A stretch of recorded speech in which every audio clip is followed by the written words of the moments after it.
What does it take to make workshops work? And how can we facilitate collaboration that sticks and leads to results?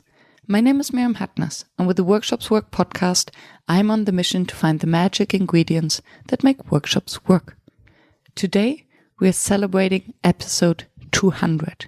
And I have asked the audience and previous guests to send me their questions, your questions, that you would be curious for me to answer. Michelle Howard, my previous guest, joined me on the show to ask the question on your behalf. So stay tuned. And by the way, if you don't have pen and paper at hand to take your own notes, scroll down to the show notes to download my free one-page summary, and please visit the newly updated podcast map that is now out for you to enjoy. Hello, Michelle. Shall I say welcome to the show when it's actually you who's going to interview me on behalf of the audience that has sent me questions they wanted me to answer to celebrate 200 episodes of the Workshops Work podcast. And we are sitting here in Melbourne in your house, and you offered your support in sharing the questions. Would you like to share a little bit about how we are going to proceed with this special episode? Well, congratulations, Myriam. I think 200 episodes is an incredible achievement. So from all of us who've been part of the podcast as guests or as listeners, thank you for what you've offered all of us. And thank you for the opportunity to be part of episode 200. And as you said, we've got a series of questions from people all around the world in relation to facilitation, also in relation to you and what you are building and seeking to achieve. So we're going to try and weave those through together, I think. We've got questions from Patrick Cowden. We've got questions from Myriam Linnison, Dov Tzal, Lily Gross, Vitaly Malahov, Zohar Sharifzadi, and Yvonne Irving, and I've got a couple of questions too. So thank you to everybody who's put things forward. We're going to explore them as best we possibly can, and we hope that you enjoy the investigation and the journey. I think there are 3 groups of questions, and so for those of you who are listening, you're going to hear a little bit about what Myriam has set out to do with the podcast and how that has evolved.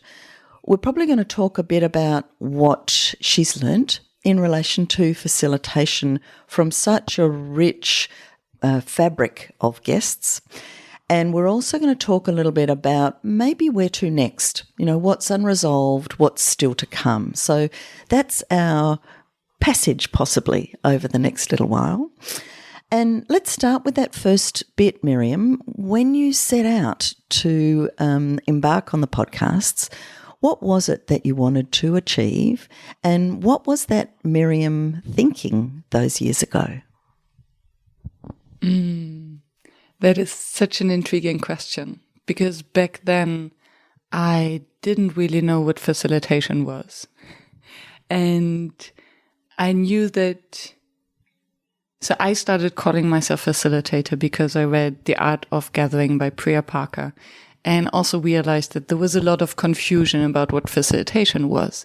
So I started the podcast basically as a sort of marketing tool for the profession of a facilitator and to show what great workshops as a tool can do.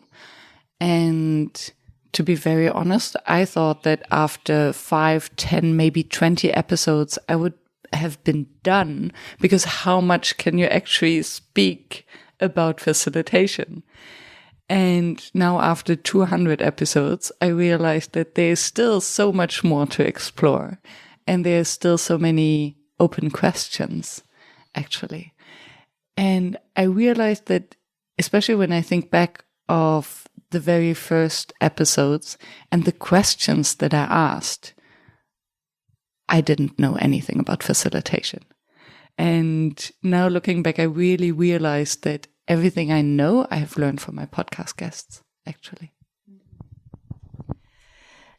That's an interesting expose, because your journey in learning about facilitation and all its different angles and essences and lenses has also been, I think, the journey of many of your listeners.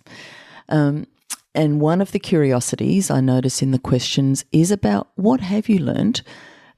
And that would be a huge day of conversation, but particularly about the essence of really good facilitation. What does it boil down to? From listening to all those interesting people, where have you landed in relation to the essence of good facilitation? When I started, I thought it was all about activities and methods. So the questions that I asked my guests were very specific, and I dug deep. Okay, can you please explain, how do you do this? So how do you do the clustering? How do you explain it? And it was a lot about the how and the what. So what kind of methods? I was filling my facilitation toolbox. And now after so many episodes, I realized that it's less about the what and the how, and it's more about the why. So why are we doing it? Why are we bringing people together in the first place? And then it's more about the inner game of facilitation. So how do we actually deal with the one participant who is ourselves? Because we are dealing with the individuals, the participants, we're dealing with them as a group and their dynamics, but we are also dealing with ourselves and what's going on between our ears. And there's so much that is triggered from the group to us. There is our energy that will impact the group, our judgment that might impact the group. And I think to be aware of that, and to remain grounded, independent of what happens, this is the essence of facilitation. And that's interesting to drill down like that, because your guests have come from such diverse spheres and angles. You know, you've talked about psychology, you've talked about tools and techniques, you've talked about trauma, you've talked about change. You've really thrown your fishing net very wide in relation to working with groups, is probably the broad coat hanger, yeah? So do you notice within that then, somebody in one of their questions has used the term recipe, which I find an interesting choice of word, because maybe it implies there's a set of rules or guidelines, maybe. I'm curious about this notion of a recipe. In all of that diversity that you've worked across, do you notice some then common threads in relation to the recipe? So you've talked about the why, you've talked about who and how we facilitate ourselves just now.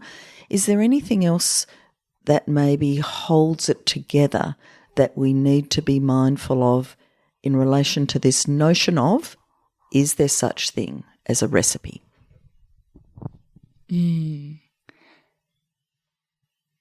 I think my short answer would be no. And why am I thinking of no is because the diversity in how all these facilitators are approaching the workshop as a project. Some really walk into the room without an agenda, and I had a conversation with Nadia Petradnovskaya about that, facilitating without agenda. And I'm thinking about the lean coffee setup, where the group is preparing the agenda on the fly. And then I'm thinking of Sean McGuire, who would print the template of a workshop on A1 flip charts, so everything is scripted. And I remember it very lively, said on the podcast interview that what is not on the flip chart did not exist and did not happen. So, and there is a range between these two extremes of not having an agenda and having everything scripted and planned out beforehand. And I think this is really where the style, the personality of the facilitator comes into play. And I think this is what still fascinates me and makes me excited about the podcasting, that every facilitator has their own story and brings in their past lives of what they've learned in their previous careers, and hence they have a different approach to facilitation. Because at the end of the day, we're all using the same tools. We're doing the same thing. And still the way we're applying the tools, the way we're doing the thing, the way we're showing up and communicating with the participants is so different that there is no recipe. I think only the winning formula is authenticity. So don't try to apply a recipe of someone else. Create your own and mix and match whatever you experience works for you.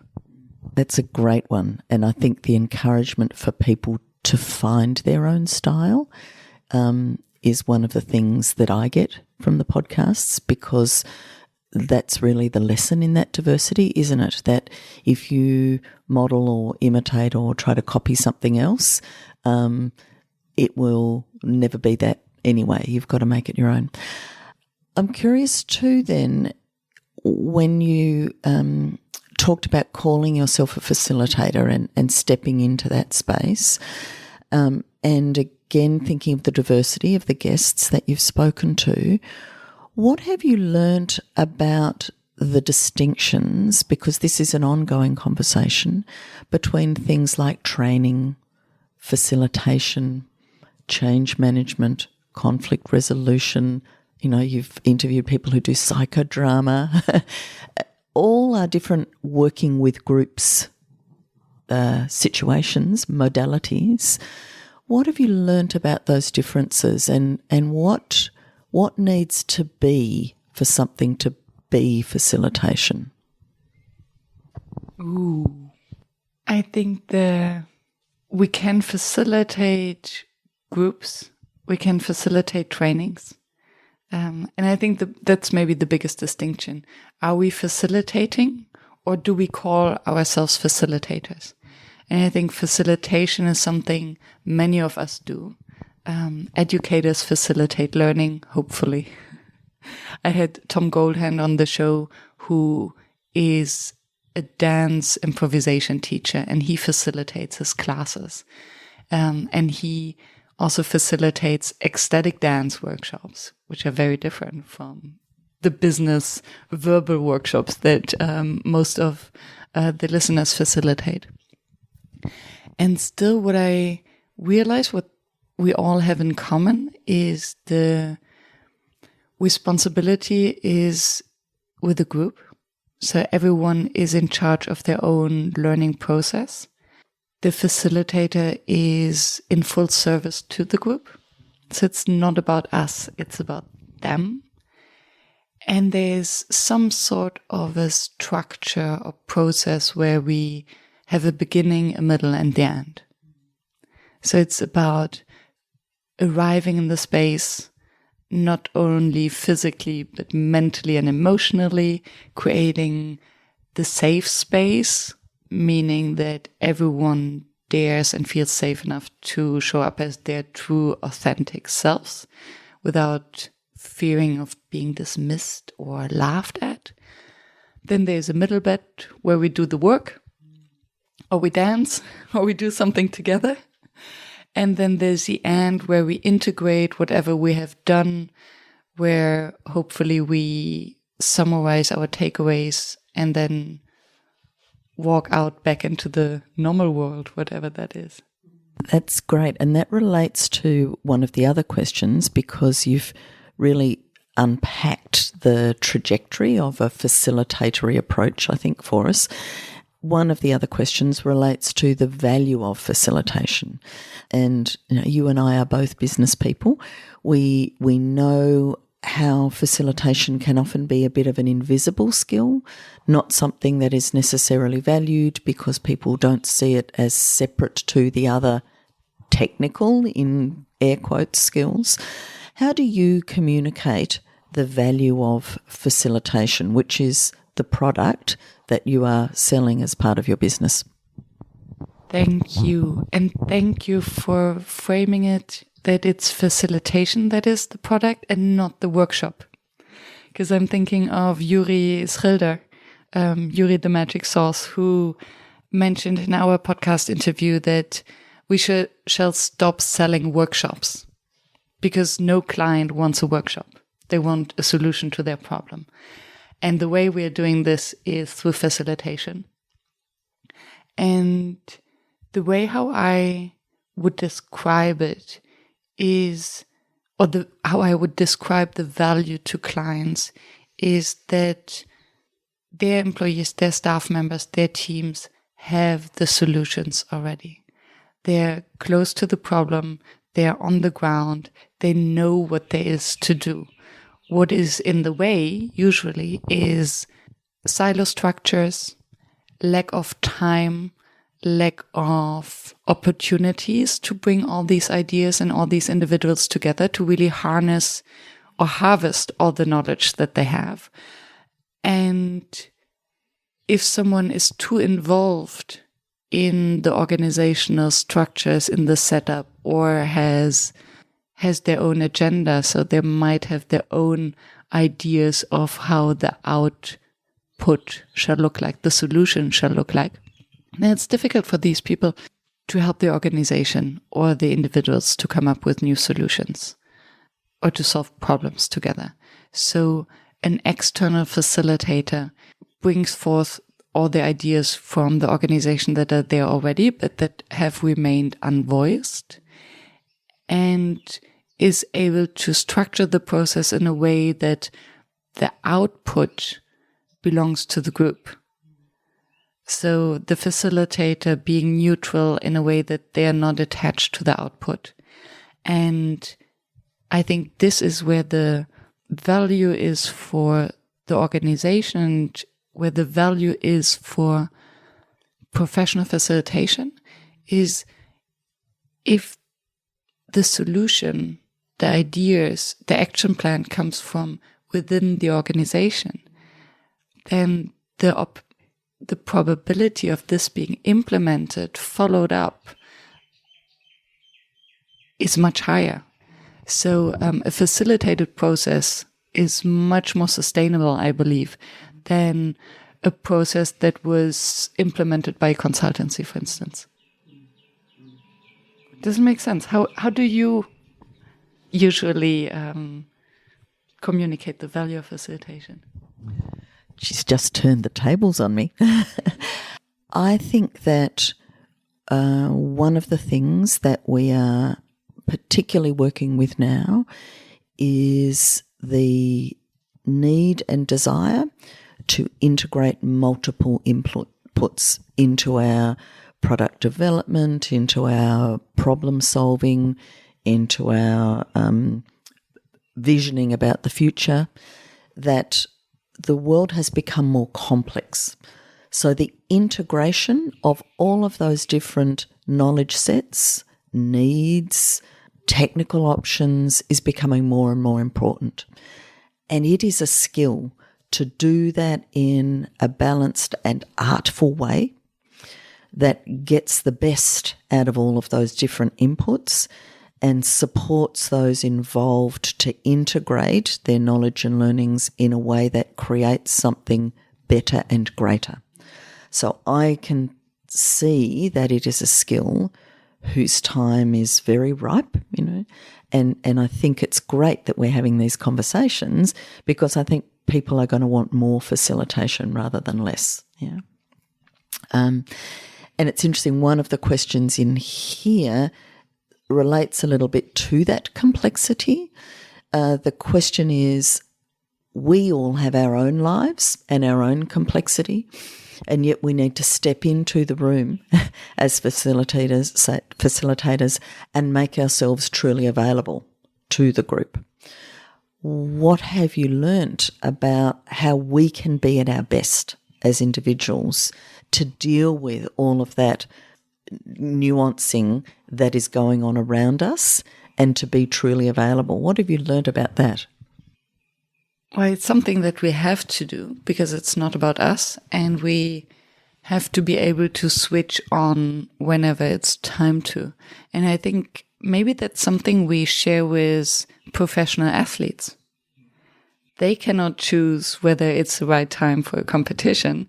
When it's time for the competition, they have to be on. And I think for facilitators is really to leave our baggage at the door before walking in. Personally, I would have on days where I don't feel at my best and still have to perform, in air quotes, I would play music, I would dance, I would kind of get into a positive mindset. I will try to change my inner state to be able to fall in love with the group. I think for me that's the most important. I want to fall in love with the group, because if I'm in love, then I will be my best self to be of service for them. And I recently hosted a 2-day training, and we started at 8 p.m. local time, and I hosted the session for 8 hours until 4 o'clock in the morning. So obviously this was maybe not my strongest time objectively. And still, once we started, it worked like a charm. And I think it is the responsibility that we hold for the group. And if we put in positive energy and love, we get so much back that then it will be reinforced. And then I'm so focused, I'm so present with the group that everything else just disappears. I can hear one of your qualities, your focus and your determination when you talk about that example. And I've got a question here, which is more about you, about Myriam the person. And it's probably a good time to switch to that, because we've talked a lot about what you've learnt from your guests. But I think people are also curious to hear about the woman behind the microphone who's doing the hosting. And I hope you don't mind me saying to people that you've just recently turned 40. That's a bit of a milestone in its own right. There seems to be a real interest to hear a bit more about your journey, who you are and how you've got to this point, and what it is that's brought you to facilitation as a passion. Can you tell us a bit more about Myriam and how you've got here? You make me realize that very rarely I actually speak about myself. And maybe that's why I'm a facilitator by heart, because it comes easier to me to make it about the group than to catch attention and to speak about myself. And it's very easy to hide behind the questions and behind all the process and methods and learnings. So who am I, the person behind the microphone, and what is it that fascinates me about facilitation?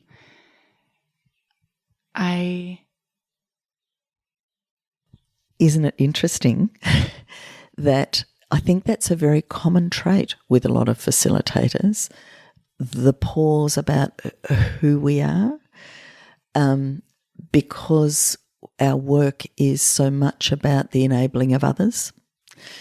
And yet that desire to be enabling of others comes from somewhere. And I know a little bit about you. We've been friends for a few years now. And I can see a thread in your past in relation to that curiosity about people and about how people relate to the rest of the world. And I wonder, is that a thread, and is there another thread that you've kind of carried with you to get you to this focus on facilitation? There seems to be a thread in there for me. What do you think it is? So yeah, I was definitely always driven by curiosity. And I think I told you the story that when I was a kid in primary school, I started a neighborhood newspaper with my best friend back then.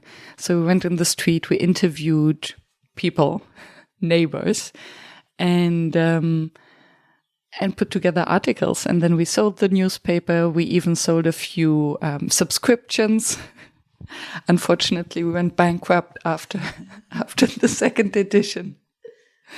But this was a nice kind of entrepreneurial project already.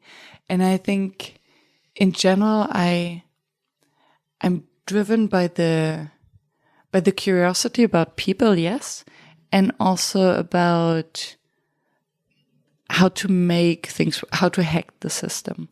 So the idea of having a podcast without, I remember the day that I was supposed to interview Patrick Howden for episode 1. An hour before the interview would start on Zoom, I Googled how to record a podcast interview via Zoom.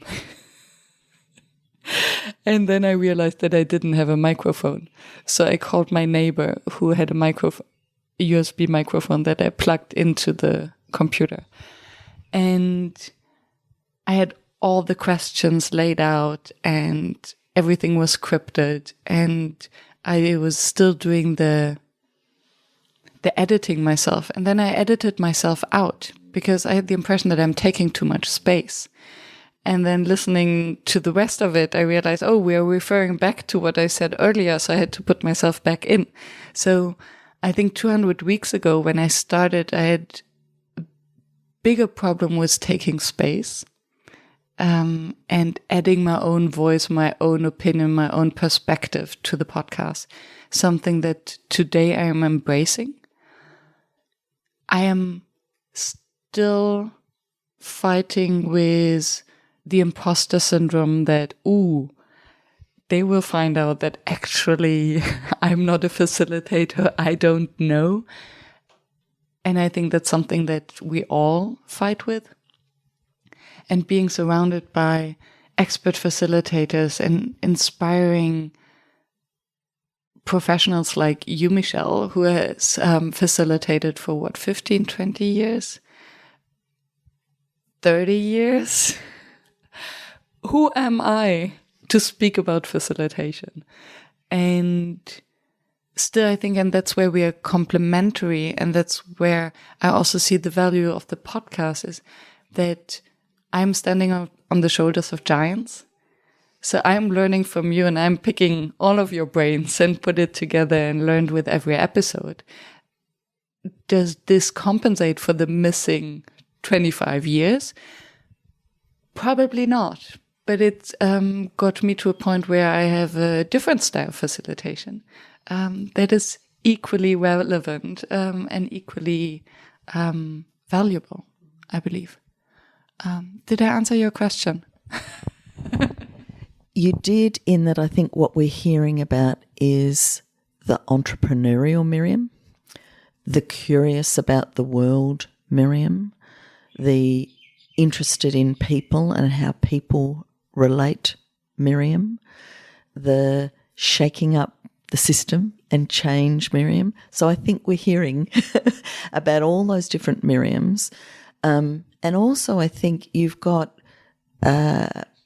this amazing balance between powerful intellect and very strong humility and willingness to learn. And I think that comes through in the podcasts, because you are able to be so incisive and insightful about your guests. And I don't think you take up too much space. I actually think you're fantastic at framing things and then standing back and seeing what evolves. So I really liked the answer to that question, long and rambly as it was. So we're back to talking about the podcasts, which is kind of fun, because there are a lot of questions about the how in relation to the podcasts, about how you've found your guests, how you've landed on the format, how that's been working for you. And do you think you're going to hold on to it, or can you see it changing? So can we talk a little bit more about the nitty-gritty of the podcasts now, and just that sense of, how are you pulling them together? And do you think that's going to hold true, or can you see it moving in a particular direction? Back to the safe zone. And thank you for your kind words. So I think I landed with this format because it was something that I knew from my previous life as a researcher. So interviewing people was what I did and what I feel comfortable with. And I think I'm good in thinking on my feet. So especially when I'm curious and interested, I'm very quick in connecting the dots of what I hear and connect them back to something that I heard before that I know. And I think this is then interesting for the audience. The first guests I basically found in my telephone book. So there were contacts that I made. There were people that I admired and in whose company I would feel safe.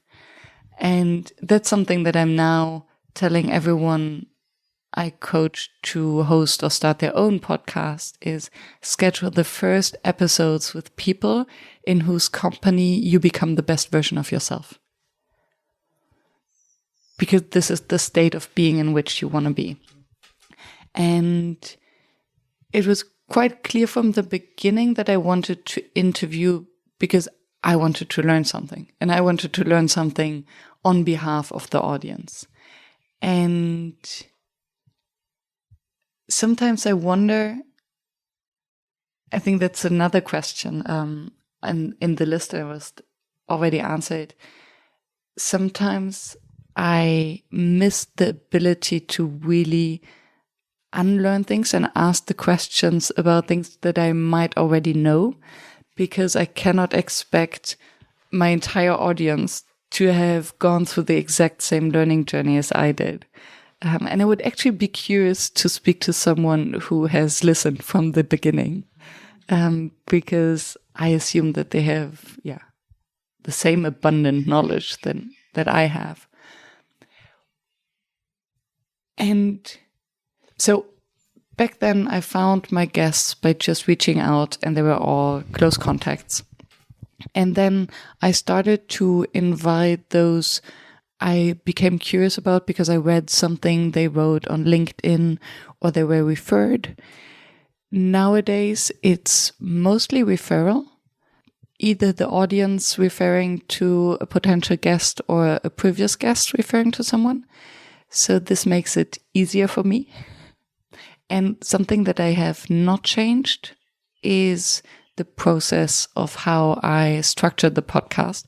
And I would like to actually share that because it's something that I'm complimented about by almost every guest on the show, and I'm very rigorous about it. So the first step is always someone gets introduced, and either with a topic or a broad idea why they should come on the show. If they're getting introduced, recommended, I schedule an exploration call, and the exploration call has two purposes. One is I want to check the chemistry. Is this person someone with whom I could have an enjoyable conversation of at least 45 minutes, but up to 2 hours? And this has nothing to do with their professionalism, their competence. It's purely me. Do I have a good connection to this person? Because if there's no chemistry, if we don't have this connection, the audience will hear it, and I will not have the same degree of curiosity and excitement, I'd say.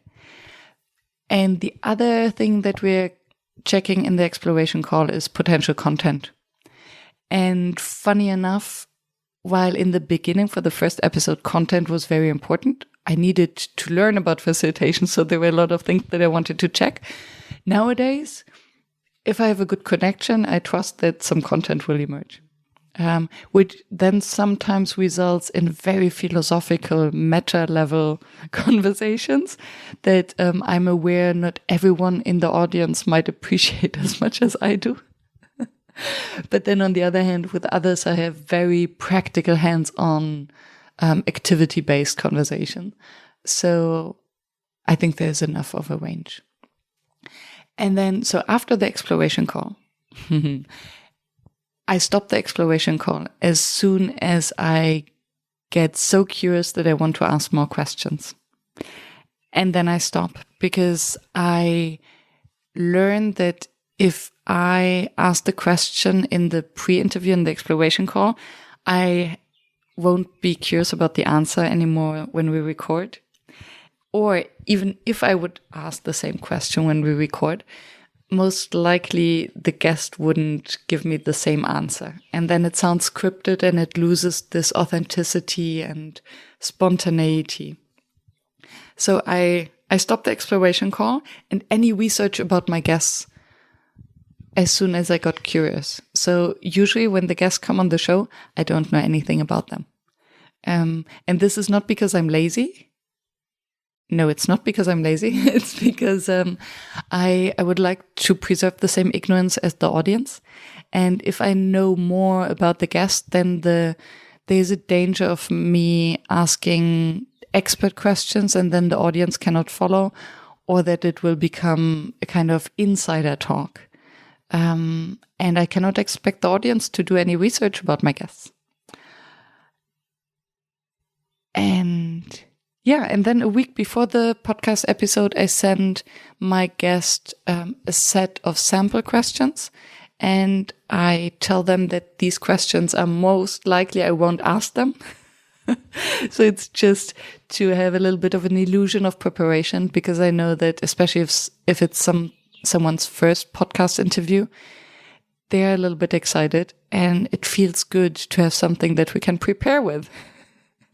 So I give them the opportunity to prepare something, although it might be irrelevant. And then as soon as we start the conversation, we don't look at the question, but we follow our curiosity and the conversation. And I think that's something, this confidence I have gained over the past 200 weeks. I didn't dare to do that to this extent in the beginning. What a beautiful flow. I really love how you found a freedom in the process. And again, I think what I notice about that is it allows your guest to really blossom. You're not boxing them in, which I think is really exciting. And I also thought there's an interesting learning there about putting yourself in the seat of the listener. You know, how do I do this so the listener gets the best out of the situation? Do you think this will change? Can you see yourself, morphing or reshaping the podcast in a different way? The short question is no, for several reasons. One is, I know I'm talking about Myriam, the Myriam. I love my routines to a degree that I'm very bad in breaking them. So, I would have phases in my life where I would eat the same food every day over 3 months. And I love it because it makes my life so easy, and I don't need to think about groceries or cooking. It's always the same and I'm happy and I enjoy it every day. After 3 months, I get tired and then I would change the routine, but I'm very much in my routines. So having my podcast routine makes me feel comfortable and safe. And if I would mix it up, it would take headspace that at the moment I simply don't have, or it wouldn't be my priority. So if there's not a big why would I or should I change the routine? I wouldn't do that. And another layer is that I have tried different formats. So I have tried the solo episodes and I haven't got much positive feedback on them. So I think it's difficult to listen to just one voice for so long. So that's why I'm thankful that you're interviewing me for this episode. I did change in the sense that in the beginning I was very rigorous to stick to 45, maximum 1 hour. And now I'm exploring more the long form, also because I love Joe Rogan. And deep inside of me, my biggest dream is to record 2.5, 3.5 hour podcast episodes and to have listeners who actually enjoy and listen to it. Because I listen to Joe Rogan for 3.5 hours. And I think it's maybe not in one go, but I think it's fascinating. So I would love to develop into that direction. So even more long form. And then also to focus more on the guests so that the guests will still be facilitators, but then really focusing on their journey and being even more emerging of what they've learned and what they're doing, who they are and how they came to be, instead of having a tagline in terms of topic. This is what we're talking about. Because very often, even now, our conversations don't really fit under one topic. Yeah. I'm curious, you have many strings to your bow, and the podcasts are one of those. And there are some questions here about the relationship between the different areas of your entrepreneurial life, particularly the NDB community and the podcasts and how those relate. Can you talk a little bit about the relationship between these different elements of your landscape, and what have been the challenges in the way that you juggle those different elements, the time you put into them, and perhaps the way they feed and support each other? So can you talk a little bit about, I don't know if I even want to call it a business model, I don't know sure if that's the right term, but maybe it's a landscape of your life that has many different elements. How do they complement and work with each other? The podcast somehow came first, and I was fortunate enough that early in my business, I won a big client that became my bread and butter client. So for a long time, I did not necessarily need to do a lot of business development. And so the podcast, I never had to sell anything to my audience. And I think this was a very comfortable situation to be in. So it was purely about giving.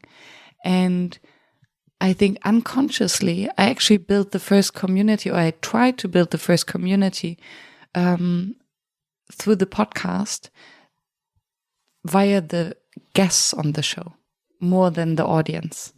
So very early on, I had an email wouldn't call it a newsletter, but I communicated with the guests on the show what was going on. I always share the statistics of the podcast with my guest, so they know how many people have listened to their episode, where these people are coming from.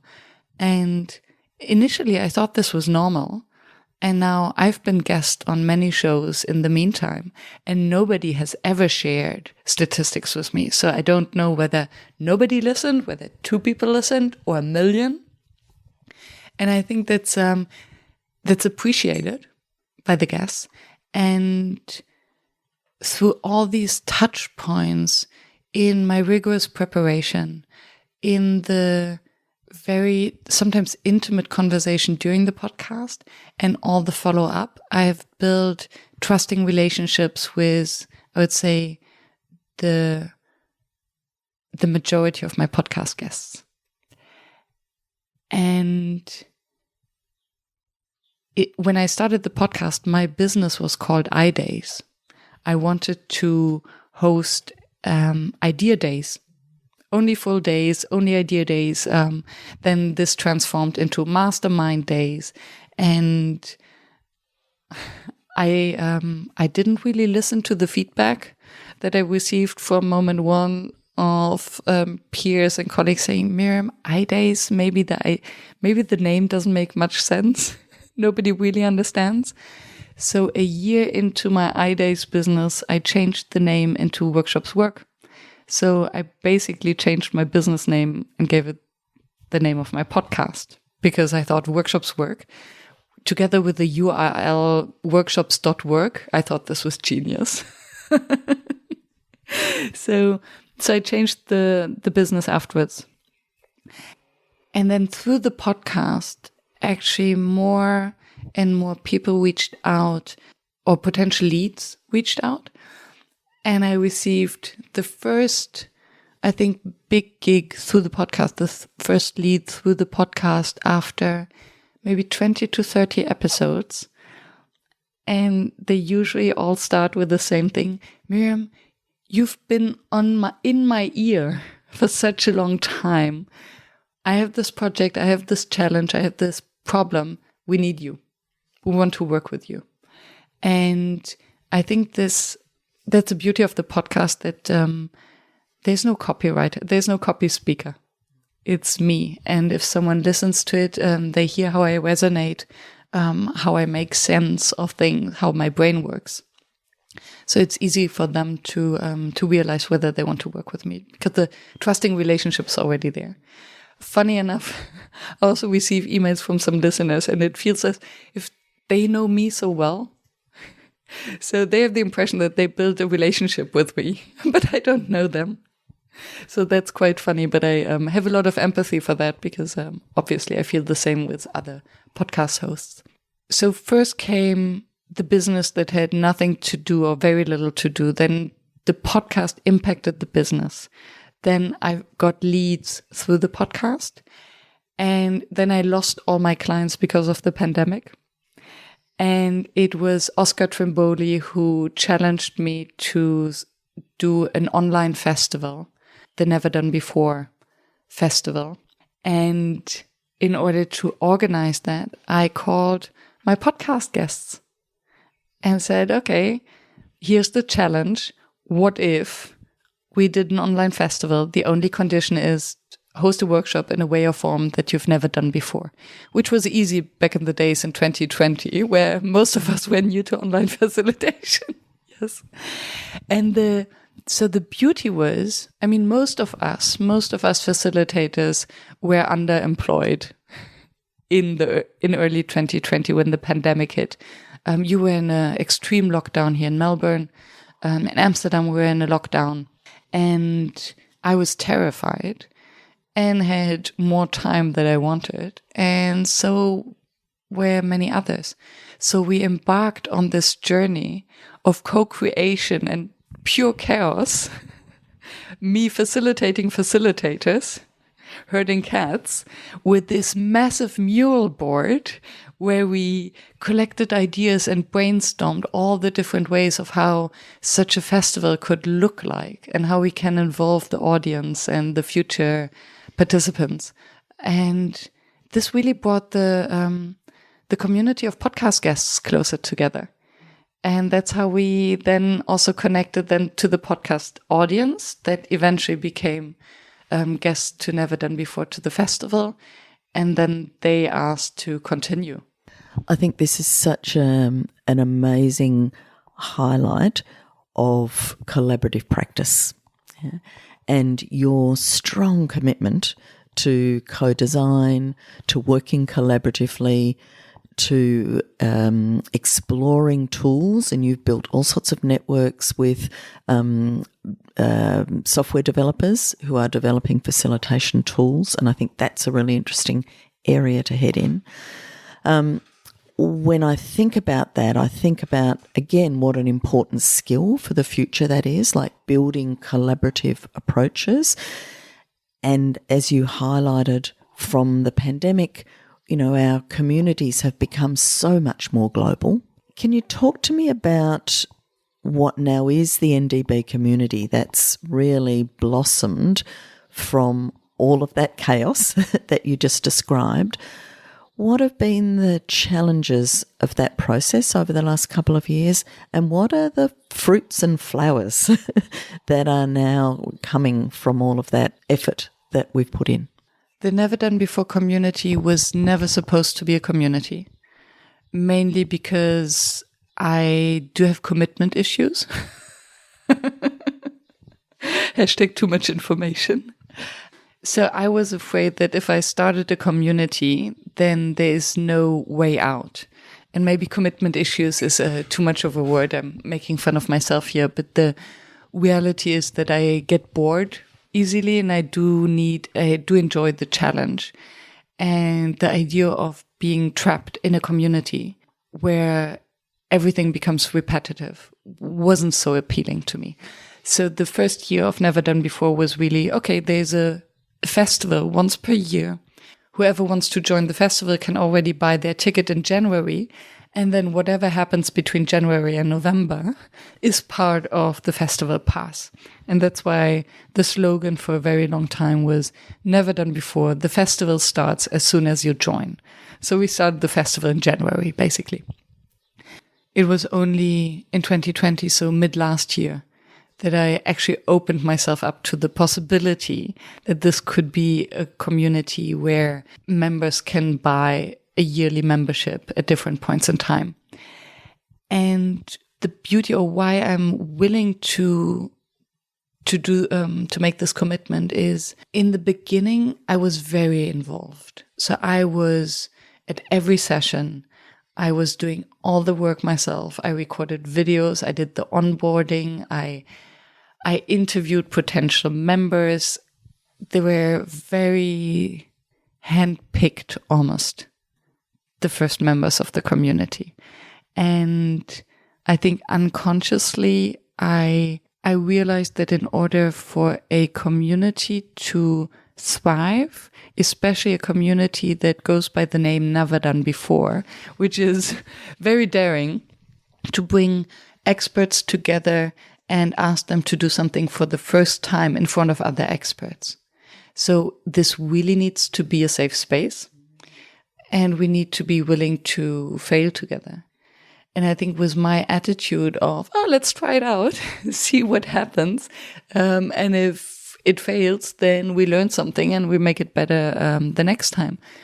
I was modeling that and unconsciously creating the safe space for others to just roll with it and do it the same.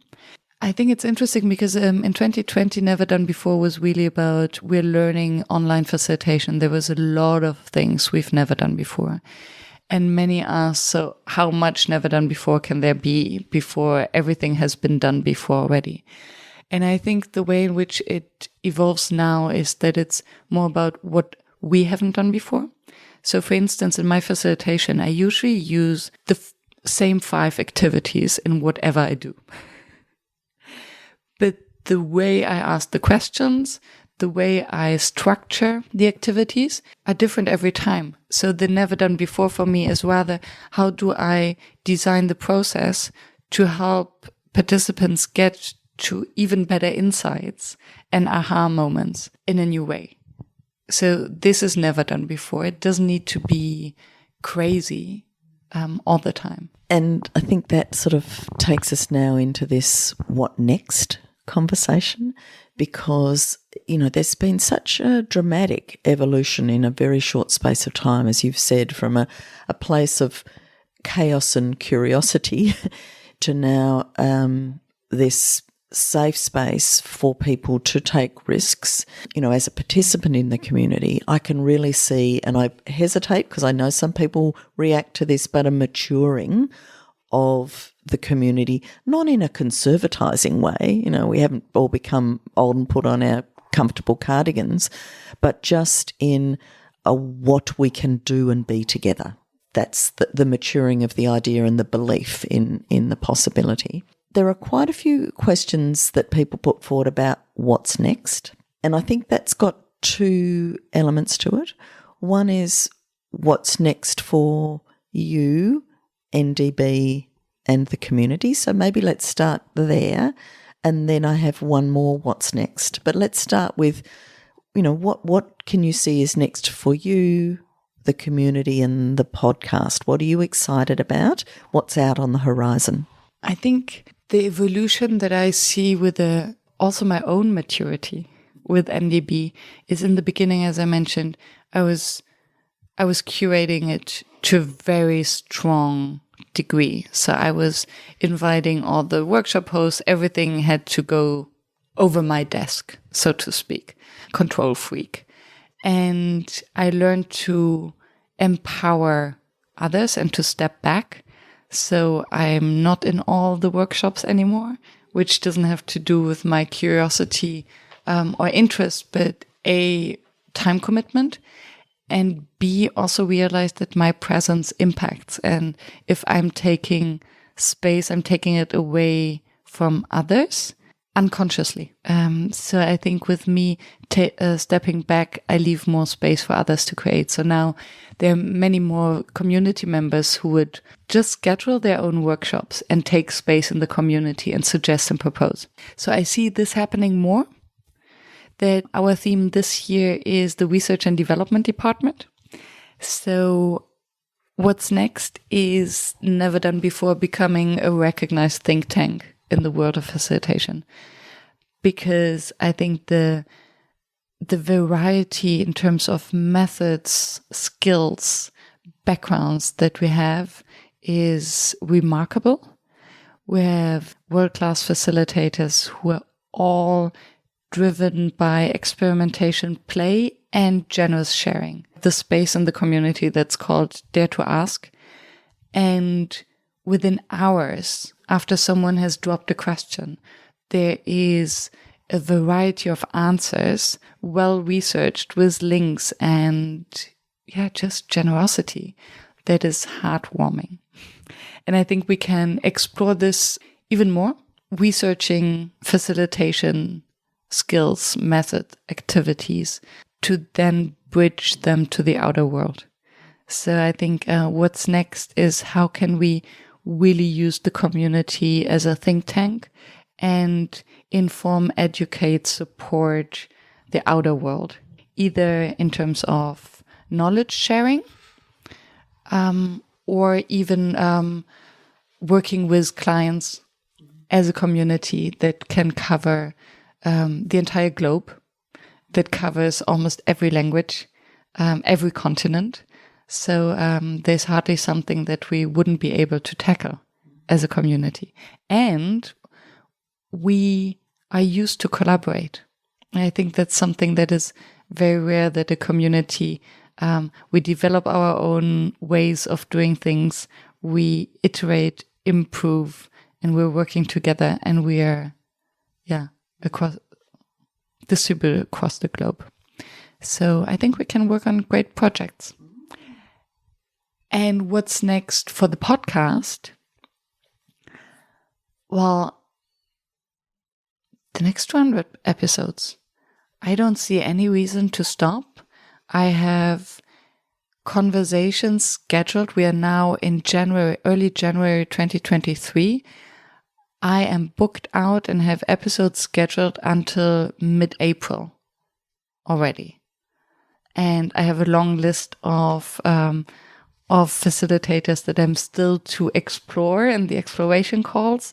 And there are some facilitators that I want to interview again because so much has happened. So, daring more longer episodes. I am redoing at the moment the podcast map because when we designed it, it was with Shane Smart back in the days. And we never expected so many podcast episodes to be fitted on this map. And now I realized that the structure and the clusters that we defined back then doesn't make sense anymore. So we're now doing something that is more adjustable, more flexible. This will, and based on a database, so data visualization tool. So still with the same link, workshops.work/podcast-map. So last question, this is one that I'm particularly curious about, so maybe it's selfish to finish with this question, but there are some links to things that others have raised, particularly in relation to where facilitation might go and what you are still curious about in relation to facilitation. So one of the questions relates, for example, to artificial intelligence. Another question relates to, the world of change. So I wonder, after 200 episodes, what you are still curious about. You've got episodes now lined up, as you said, till April. What are the things that are piquing your interests that are yet to be explored? Curious about, and maybe there's no answer, is what weighs more? Is it presence or process or preparation? If we had to focus on either preparation or presence, which workshop would work better? If we're unprepared but fully present, or if we're fully prepared, but not very present. And maybe that depends on the personality of the facilitator. So maybe this cannot be answered. What I'm also curious about is how the entire hybrid setup will eventually get solved. Because up to now, I don't believe in hybrid. Well, hybrid in a way that there's some people in groups and other people individually behind the screen. I think I do believe in hybrid when it comes to synchronous and asynchronous work. So we can have some parts asynchronously, digitally, other things physically when we're together. And I'm curious how facilitation will really spread to more, will be recognized as a leadership skill. So hopefully in the future, I will interview more managers, leaders, entrepreneurs, investors on how they use facilitation in their daily work. Because I think facilitation is the art of asking the right questions, of getting information from the group, but also giving back power to the group. And I think there are many professions that are actually using facilitation that I haven't explored yet. And there are many professions where they hopefully will use facilitation in the future. And last but not least, AI. I think the goal might be how we can work with technology and not replace ourselves with technology. So it's the enhancement. And I think that's what studies have shown is when humans collaborate with machines, then the best outcomes will become possible. So I think if we're using AI to, and I don't know whether it's AI or just machine learning, but to make sense of all the data on sticky notes. If we have these kind of tools so that we can create objective clusters faster, how we can simplify and document the outcomes and outputs of workshops. Because for now we have so many digital whiteboards with so many sticky notes that nobody is looking at ever again. So I think something must be done there. I don't believe that a facilitated process can be replaced by a machine. And even things like facial recognition, if I have a resting face that looks very disengaged and bored just because I'm focused, do I want any machine to tell that I was disengaged and not focused? So I think the facial recognition, we're not there yet, and we cannot interpret something that is so driven by the internal process of a person. I'm so glad to hear you say that because I think there are many professions that have that human essence as their focus, and I think that facilitation is one of those where humans are still really important and not yet to be replaced.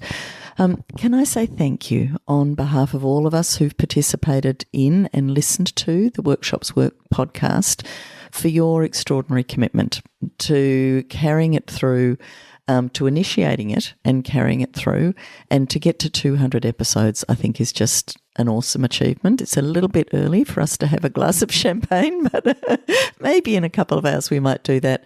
Thank you so much, Myriam Hadnes, and it's been a joy to have this conversation.